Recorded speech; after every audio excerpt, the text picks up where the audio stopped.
چیز دیکھنا کل بیچ سڑک پہ آپ پہ قاتلانہ حملہ کیا گیا، آپ پہ تشدد کیا گیا، اس کے پیچھے کیا وجہ تھی؟ پس پردہ کے کیا حقائق ہیں؟ یہ کیا کہانی ہے کہ باقی اور کسی پہ کیوں حملہ نہیں ہوتا، آپ پر ہی حملہ کیوں ہوتا ہے؟ اگر میں مر جاتا اس واقعہ میں تو میری لاش نے آپ انصاف تو نہیں تھا دینا۔ اس کے بعد اس نے مجھے راستے میں روکا ٹھیک ہے اور اس ویڈیو وائرل کو ڈیلیٹ کرنے کے لیے کہا۔ اگر تو میں ڈیلیٹ کر لیتا، ایک بزدل صحافی ہوتا، میرا قلم حق لکھتا رہے گا، مجھے اینٹیں مارنے کی کوشش کی اور ماری بھی، اور اس کے علاوہ اس کے ہاتھ میں کوئی لوہے کا مکہ تھا۔ میں جب گیا ہوں تھانہ میں تو یہ کرسیوں پہ بیٹھے ہوئے تھے۔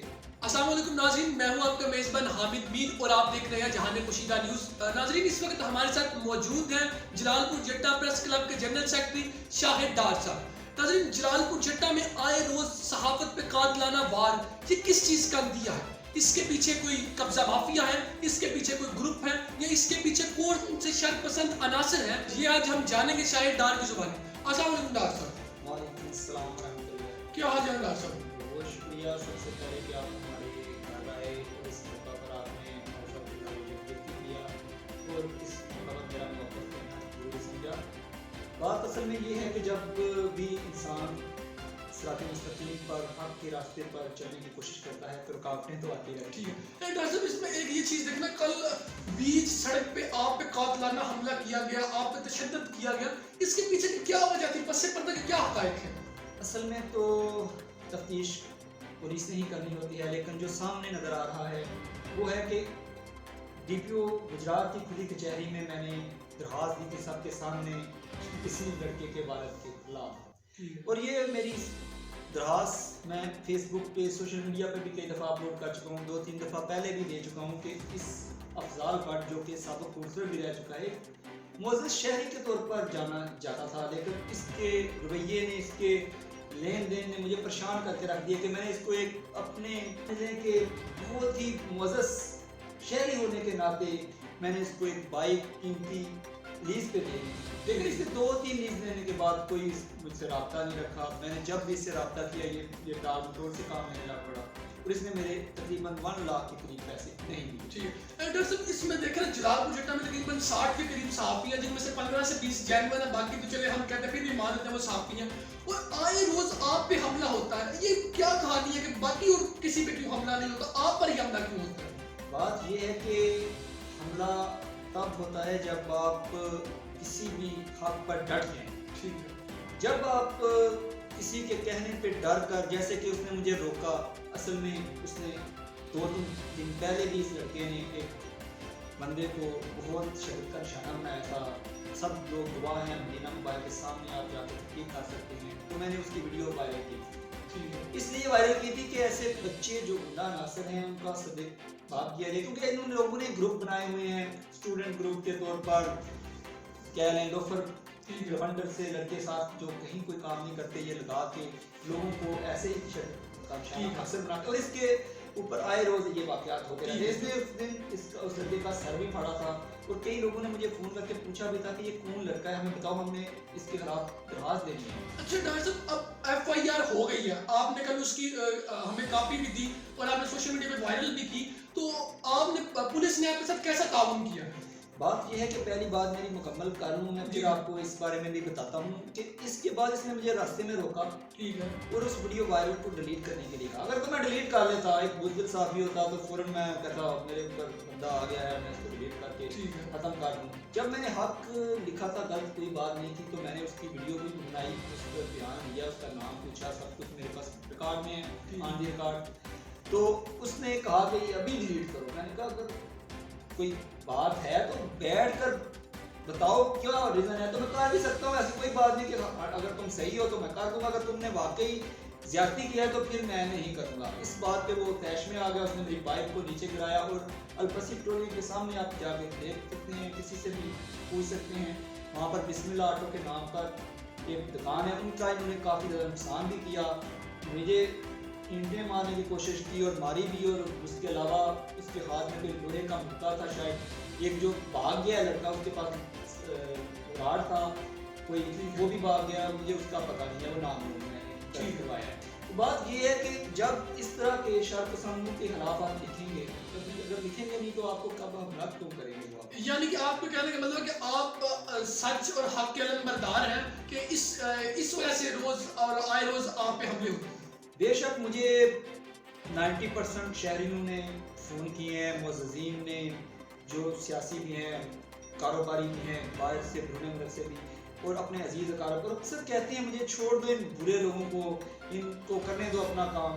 لیکن جب سے ازل سے حق اور باطل جو ہیں چلتے رہے ہیں، انشاءاللہ جب تک میں زندہ ہوں، چاہے مجھے کتنی باتیں سننی پڑیں، میرا قلم حق لکھتا رہے گا.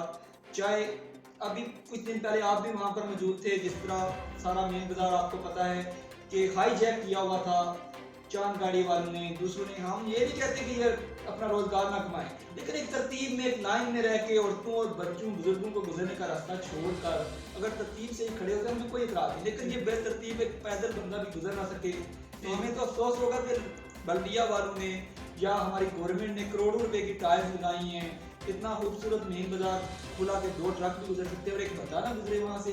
تو میں نے وہ چلائی ہے. اگر مجھے وہاں تک کوئی اگر پکڑ کے جان گاڑی والا مارتا ہے تو کیوں مارا ہے؟ وہ جب میں نے کچھ کیا ہے تو میں نے ان کو حق کے لیے آواز بلند کی ہے، اپنے عوام کے مفاد عامہ کے لیے بات کی. مجھے وہاں سے پیسے تو نہیں ملنے تھے. ٹھیک ہے. اسی طرح اگر میں نے وہاں پر ان منڈا ناصر کی ویڈیو وائرل کی ہے تو ان کے پیچھے ان کے والد کا جو معاملہ تھا وہ بھی ان کے رنجش ہوتی ہے.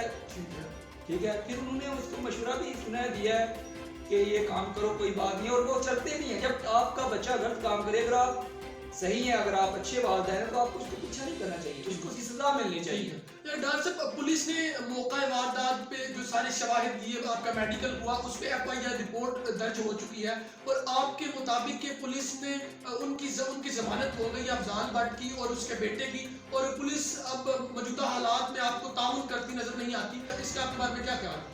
اصل بات یہ ہے کہ جو اس وقت DPO صاحب ہیں وہ تو ماشاءاللہ بالکل ان کے بارے میں ہر بندے کی رائے پرفیکٹ ہے کہ وہ میرٹ پہ کام کرنے والے بندے ہیں، اور انہوں نے جسٹ ہاف اینڈ ہاف آدھے گھنٹے کے دوران ایکشن لیتے ہوئے فوراً فون کروا کے مجھے بھی پوچھا ہے کہ خیریت کیسی ہے، سب معاملہ ہوا ہے، اور انہوں نے کہا ہے کہ میرٹ پر آپ کا ساتھ معاملہ ہوگا. اور واقعی ہماری FIR SHO سٹی صاحب نے بہت اچھے طریقے سے ہماری بات سنی ہے، ہمارے ساتھ ان کا زیادتی نہیں ہوگی اور کروائی ہے. بات یہ ہے کہ جب نچلا طبقہ آتا ہے نا، جہاں بھی آتا ہے تو وہ خرابی پیدا کرتا ہے. جو اب کوئی تفتیشی ہے یا دوسرا ہے، اگر انہوں نے اس کے ساتھ کوئی پروٹوکول ان کو VIP دیا ہے، ان کو حوالات میں بند نہیں کیا.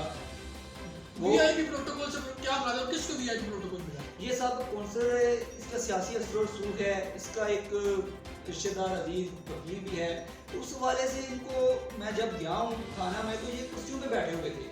ملزم کا کیا کام ہے کرسی پہ بیٹھنا؟ کون سے ملزم کو پولیس، یعنی کہ آپ کو کہنے کا مطلب کہ ان کو پروٹوکول دیا جا رہا تھا؟ بالکل. اس وقت تو میں یہی محسوس کر رہا تھا اور میں خود کو ملزم سمجھ رہا تھا. میرے ساتھ تم بار بار وہ سوال جواب کر رہے تھے کہ یہ گواہ کون ہے، یہ کدھر سے آ رہے ہیں.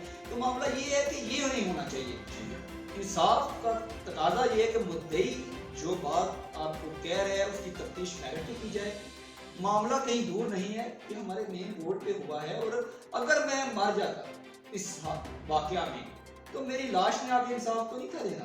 پھر مجھے سارا شہر بھی اٹھ کے آواز بلند کرتا، مجھے اس آواز کا کوئی فائدہ نہیں. اب میں اللہ نے مجھے بچا لیا ہے تو میں اگر اس کے لیے حق کے لیے چلتا ہوں تو مجھے پریشرائز نہیں کرنا چاہیے. پولیس کو بھی انصاف کرنا چاہیے، عدالتوں کو بھی چاہیے کہ ایسے لوگوں کی ضمانت نہ کریں، کیونکہ یہی لوگ کل کو بڑے گنڈے بنتے ہیں.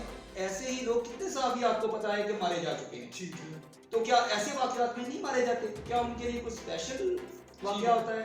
وہ اگر ان کو زیادہ لگ جاتی ہے یا وہ یہ میں آپ کو بات پہلے بھی میرے ساتھ گجرات میں بھی آئے ہیں صبح صحابی اظہار یکجہتی کے لیے ہے کہ اس لڑکے کے پاس نجائز اسلحہ بھی ہوتا ہے. آپ بے شک تصدیق کر سکتے ہیں اس کے محلہ سے، اور خود میں نے اپنی آنکھوں سے دیکھا ہے. ٹھیک ہے. اچھا، اب یہ بتائیں کہ پولیس آپ کے فیور میں کام کر رہی ہے کہ نہیں، یا پھر آپ DPO صاحب کے پاس جائیں گے؟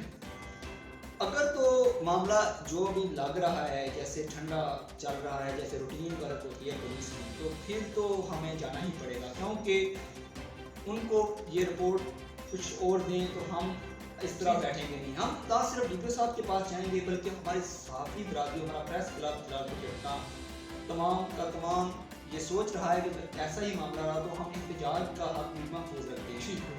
ٹھیک ہے, بہت شکریہ. ناظرین, آپ نے جانا کہ کس طرح جو جلالپور جٹا پریس کلب کے جنرل سیکرٹری ہیں ان پہ قاتلانہ حملہ کیا گیا, اور اس کے پیچھے آپ نے جانا کہ کس کا ہاتھ ہے. ان کے مطابق جو سابقہ کونسلر ہے پاکستان مسلم لیگ نون کے افضال بٹ, وہ اور ان کے بیٹے صدق بٹ اس معاملے میں, اس مسئلے میں ملوث ہیں. تو یہ حکام بالا سے یہی گزارش کر رہے ہیں کہ ان کو انصاف دیا جائے اور جو صحافی برادری ہے ان کے ساتھ انصاف برتا جائے اور انہیں انصاف دیا جائے. اسی کے ساتھ اپنے میزبان حامد میر کو دیں اجازت. اللہ نگہبان.